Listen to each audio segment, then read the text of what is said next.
Hold the fuck up.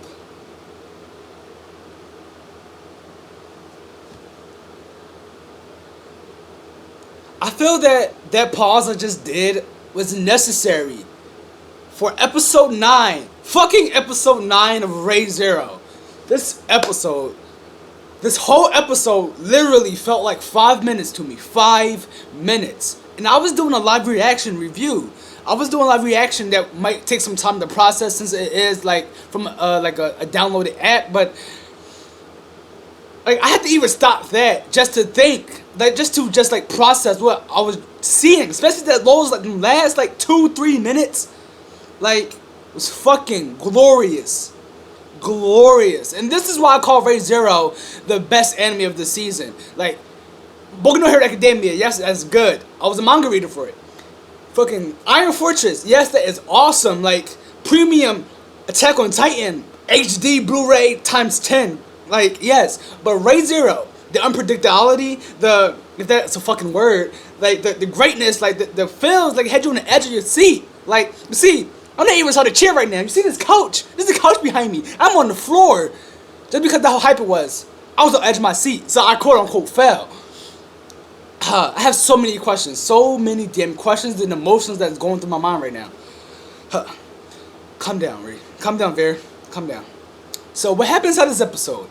We have it where Subaru, Rem, and Ram are inside this village. And what Subaru plans is he's planning on making contact with every single last person inside this village. So it's like, inside this village, he's having a good day with the villagers. Everybody in the village is having a good time. He's making friends with everybody in the village.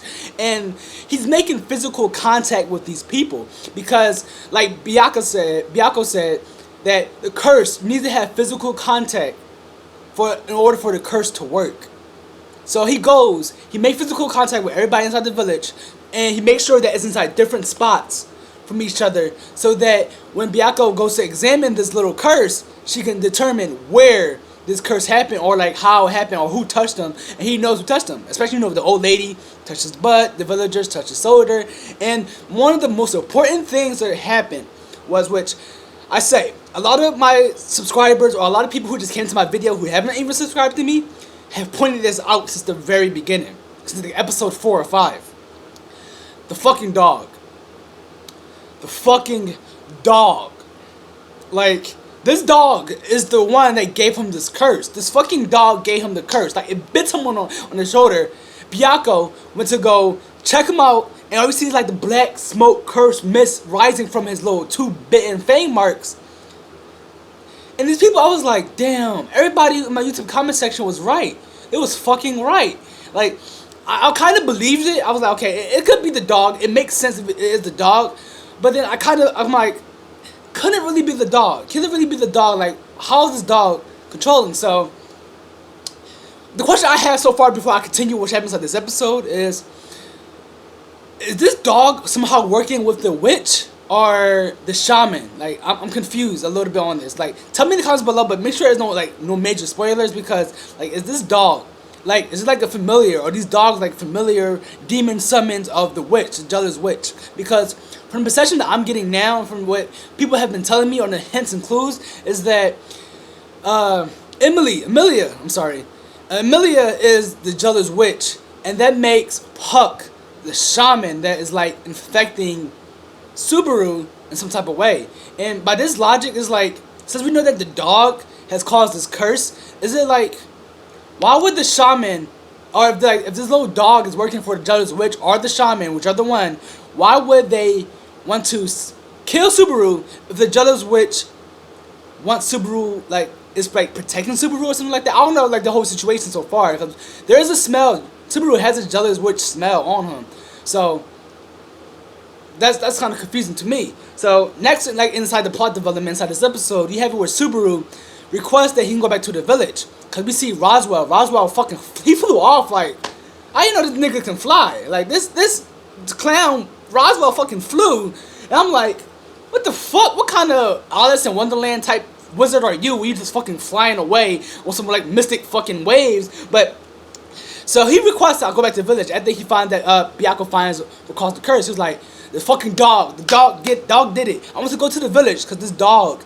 can put everyone inside the village in danger. This dog is fucking bad news. So we have REM. REM the one that actually winds up going to the village with him. And we already know that REM has fucking troubles with her because she's like a fucking demon and shit. She has trust issues with Subaru so far. So when they go to the village, we see that there's like the villagers are looking for the kids that was playing with the fucking puppy, the little dog thing. And we know that this dog is fucking put the curse on Subaru. So they find the kids, and then there's one kid missing. And Subaru goes, he has like a little one-on-one talk with REM, and he was like, you could just smell me. Like if I get lost, just pick up my scent with the jealous witch. And his REM was like, how much do you know, Subaru? How much do you know? And like he says it like some words like, I died too many times, I traveled too many times back in the past. I know some things, but it's not fully clear to me. So in a sense, it's like the audience knows just a little bit, tiny bit more than Subaru knows. Just a tiny bit more, just a smidge bit more. And that's just like, manga reader or light novel reader. It came out light novel. I forgot which one is the previous adaptations of it. But and then we have it where Subaru goes. He had like, he was like, I promise I'll answer all your questions. Just please let me go. He goes to find this one missing girl that was like separated from the group. She's there, and out of nowhere we have fucking some hellhounds, some fucking Naruto jutsu summoning hellhounds coming out of nowhere and attacking him. And this, let me tell you, Subaru fucking was the man in this episode. He was the fucking man in this episode. Like, he wrapped his little jacket in his thing. This fucking hellhound charge at him. And it's fucking, he takes it, swings it around, fucking impales that shit inside the fucking wood. And I'm like, oh shit. Like, there was an instance in here that I thought REM, like, if you see my live reaction, it's gonna be on Anime Paradox channel. I'm looking inside the description below when it is uploaded. That I thought REM was gonna fucking kill him or something like that, like fucking murder him when she pulled out that fucking, the fucking axe ball thing, the spike ball. That's what I'm fucking call it, the spike ball thing. And he fucking killed this dog, and then he's inside the whole situation to protect this girl. Like, he wants to protect this girl. He has relationships with all the villagers. Like, he knows what they want to do, their names and everything. And he protecting this one girl. And he's afraid of dying, of course, but it's like, he's gonna do what he has to do to protect people and keep his relationships. And when you see, like, after he kills this one dog, this hellhound, all the fucking other hellhounds come out. It's like fucking dozens of these niggas.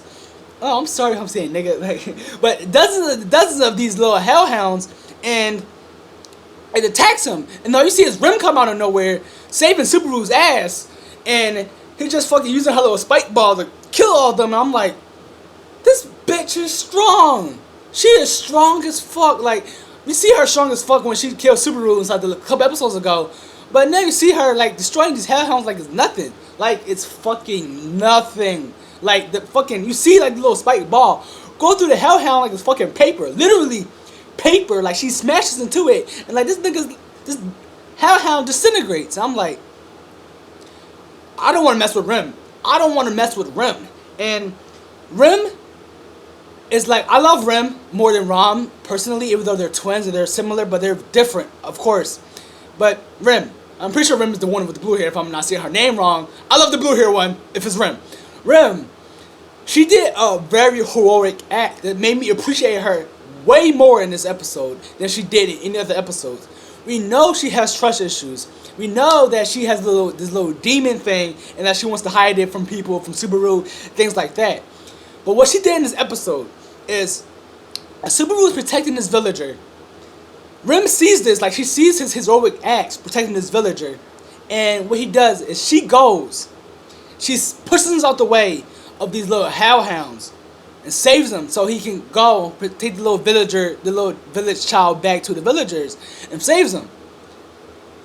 And she's like, basically she gets cornered from these hellhounds, and later we see that she turns to a demon. She turns into a demon. No lie. She, like, goes fucking hysterical. She got her horn coming out. She goes fucking hysterical. She's just laughing maniacally.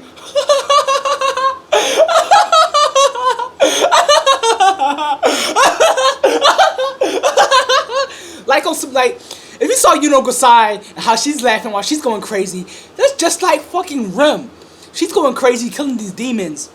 And there's one moment where she got her back turned and these hellhounds come up from behind her and jump her. And we know our heroic guy, Subaru, pushes her out the way this time. Pushes her out the way. And he gets attacked by these hellhounds. And at that moment, I was like, fuck, Subaru, fuck. I thought you was going to survive this timeline. I thought you was going to survive this timeline and just rock with it. Just rock with it. But it's not confirmed that he's dead. He's potentially dead. But he was getting torn up, like eaten alive by these hellhounds. And he closed his eyes. And everyone was like, don't die, don't die, don't die. So in these last like 4 minutes of my review, because I have a 15-minute limit, like, what do you think of this episode? This episode was fucking glorious. Glorious. By no means one of the best episodes. It's not the best episode. Like before I said was like the best episode. That's still my favorite episode. But this episode was glorious. So many questions, like who are these little demon hellhounds summoning things? What their connection to the witch? Is Puck and Amelia this witch and this shaman, or the little connection between all of them? Who is Byakko? Like what is Byakko's true nature? And let me see right now. I forgot to mention earlier back inside this review, the timeline that what Subaru was in, like the events that's happening, changed dramatically. Like I said inside my live reaction, that it changed dramatically. Roswell left the house. So like Subaru inside the timeline, before he keep dying and going back to a different timeline, he has like survived like I'll say 4 or 5 days inside the mansion before somebody kills him. The curse or REM. Somebody kills him. And when he goes and Roswell leaves, and he was like, take care of Amelia, Rem and Ram, you're in charge, please take care of Amelia. He leaves and he flies away, you know, on some fucking Alice in Wonderland shit. He never did that before in the other timelines. All the other timelines that Subaru has been into, all the other past, he never did it before. So it's like a big major change, and we can finally see some progress going on. We finally see it advancing farther into the future of what's actually going on inside Re:Zero. Episode 9, it's bringing us way more into it. And I'm frankly, it would take me a couple like at least a half an hour for me to get over this little adrenaline rush that I'm feeling from this episode. Cause I was literally like close to the screen thinking, I'm like, oh shit, things is going down. So like things are changing. Re:Zero is advancing. Goodest episode as we ever had. And I just want to know the connections. I still have questions. Like again, I can't predict Re:Zero. I can't predict what's going to happen. But it's still interesting as fuck. So, how did I make my review, guys, of episode 9 of Re:Zero? Did you enjoy it? Anything below that doesn't spoil the future of the show? Any of your theories? Now, I know some people may have done this. They have read the light novel or the manga. I forgot which one it is. I believe it's the manga because I do see pictures of Re:Zero, so I'm going to say manga.